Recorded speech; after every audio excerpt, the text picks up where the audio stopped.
Bhardwaj RKC channel में आप लोग का एक बार फिर से स्वागत है। दोस्तों, यहाँ पे अमेरिका के राष्ट्रपति डोनाल्ड ट्रंप जो लगातार अपने पहलगाम के अटैक के बाद जो इंडियन फोर्सेस ने पाकिस्तान पर अटैक किया और उसके बाद जो सीज़ फायर हुआ उसका क्लेम वो करते रहते हैं।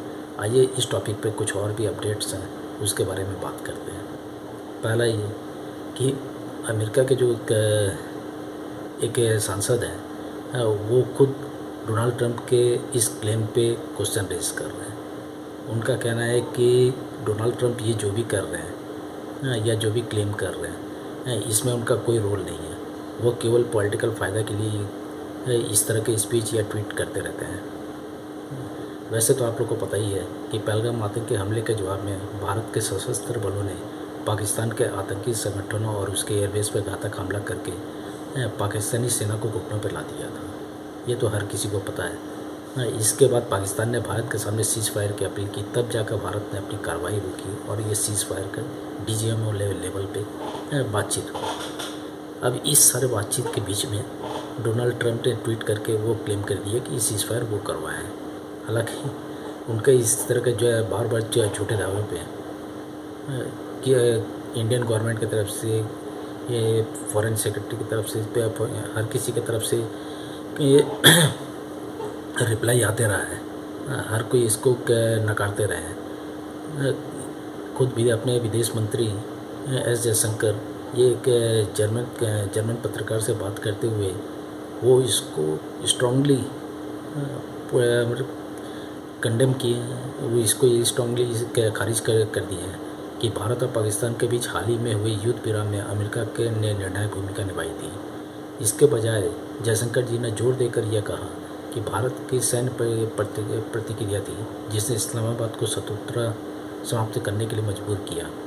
दोनों पक्षों के जयशंकर से जी का कहना है कि दोनों पक्षों के सैन्य कमांडरों के बीच सीधे संपर्क के माध्यम से गोलीबारी बंद करने पर सहमति बनी थी।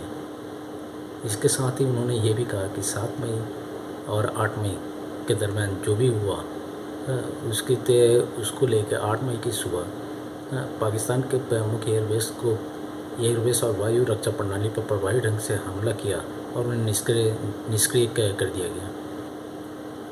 तो जयशंकर जी का क्वेश्चन है, उन्होंने पत्रकार से ही क्वेश्चन कर लिया कि ये बताइए कि ये शत्रुता से समाप्त करने के लिए मुझे किसका धन्यवाद करना चाहिए। मैं भारतीय सेना को धन्यवाद देता हूँ क्योंकि वो भारतीय सेना की कार्रवाई थी। अब डोनाल्ड ट्रंप को धन्यवाद चाहिए था, तो डोनाल्ड ट्रंप को धन्यवाद कैसे किया जाए जब ये हमारे इंडियन फोर्सेस ने इस तरह का अटैक किया और उनको मजबूर किया कि वो सीज़ फायर के लिए बात करने आए। ये जयशंकर जी ने एक जर्मन पत्रकार को ये सारा अपडेट किया। मज़ेदार चीज़ क्या है कि इससे रिलेटेड सीज़ फायर की बात डोनाल्ड ट्रंप करते हैं और इधर मोदी जी सोमवार को गुजरात में एक सभा के दौरान उन्होंने एक ऐसी बात कह दी जो पाकिस्तान को वह मिर्च लग गया।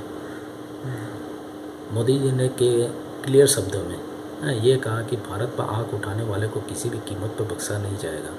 उन्होंने पाकिस्तान को चेतावनी दी, मोदी जी ने पाकिस्तान को चेतावनी दी कि सुख चैन से जियो। ये कैसे पाकिस्तान कर सकते हैं?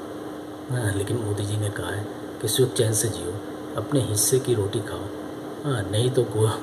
नहीं तो मेरी गोली तो है ही। अब बताइए, अगर उन लोग का पेट नहीं भरेगा, अगर वो सुख चैन से नहीं खाएंगे, पेट नहीं भरेगा तो कुछ तो खिलाना पड़ेगा। तो मोदी जी गोली खिलाने के लिए तैयार बैठे हुए हैं।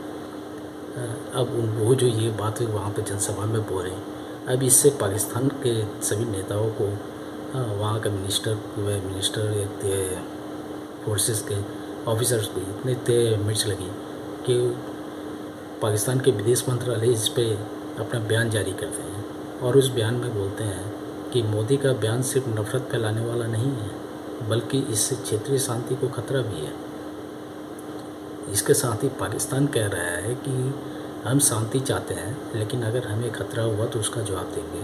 अब बताइए ये क्या जवाब देंगे? इनके तो सभी 11 एयरबेस को उड़ा दिया गया, घर में ढुक के मारते हैं, उसके बाद भी ये बोलते हैं जवाब देंगे। सिंधु नदी का पानी रोक दिया गया, बोलते हैं कि वहाँ पर खून खून की नदी बहाएंगे। पता नहीं वो बिलावल भुट्टो कहाँ छिप के बैठा हुआ है। मुनीर का तो पता नहीं है, वो तो नया नया भैंस लगा के इधर कौड़ी के भाव में खरीद के लगा के घूम रहा है। इन लोग के धमकी का क्या कहा जाए। धमकी देना भी नहीं आता है और उसको धमकी को में इम्प्लीमेंट करना भी नहीं आता है। कि इसके साथ ही पाकिस्तान के स्पोक पर्सन ने और कहा कि मोदी जी ये जो बोलते हैं ये केवल कश्मीर से ध्यान भटकाने के लिए बोलते हैं। अब आप ये बताइए कि कश्मीर है किसका और ध्यान किसका भटकेगा। हाँ, ये है कि पीओके जो है उस पर तुम लोग का ध्यान उस पर लाने के लिए वो जो इस चीज़ को बोलते हैं, जिससे तुम लोग का रात को नींद उड़ गया है। और तुम लोग बोलते हो वो ध्यान भटकाने के लिए करते हैं। अब इसका नतीजा ये है कि जो आए दिन एटम बम की धमकी देते थे, जो प्रधानमंत्री, विदेश मंत्री, वहाँ के रक्षा मंत्री, आर्मी चीफ, सभी कोई आज के डेट में पाकिस्तान के जो प्रधानमंत्री है शहबाज शरीफ, वो कश्मीर और जल सुरक्षा जैसे मुद्दों पर भारत के साथ बातचीत की इच्छा जता रहे हैं। वो भी कहाँ, ईरान गए हुए हैं वहाँ पे। तो दोस्तों, ये तो पाकिस्तान का हालत है। एक तरफ धमकी देता है, खाने को रोटी नहीं, और चला है युद्ध करने। सब कुछ पता है फिर भी अनजान है। नया ड्रामेबाजी करके आर्मी जी जो सेना हार गया वो सेना जीत का मेडल लगा के घूम रहा है। अब इससे अंदाज़ा लगा लीजिए कि पाकिस्तान का क्या हालत है। वहाँ के सभी पब्लिक को पता है फिर भी क्या हालत है। तो दोस्तों, पाकिस्तान को उसके हाल पे छोड़ के हम लोग फिर अगले बार मिलेंगे किसी नए टॉपिक पे। धन्यवाद।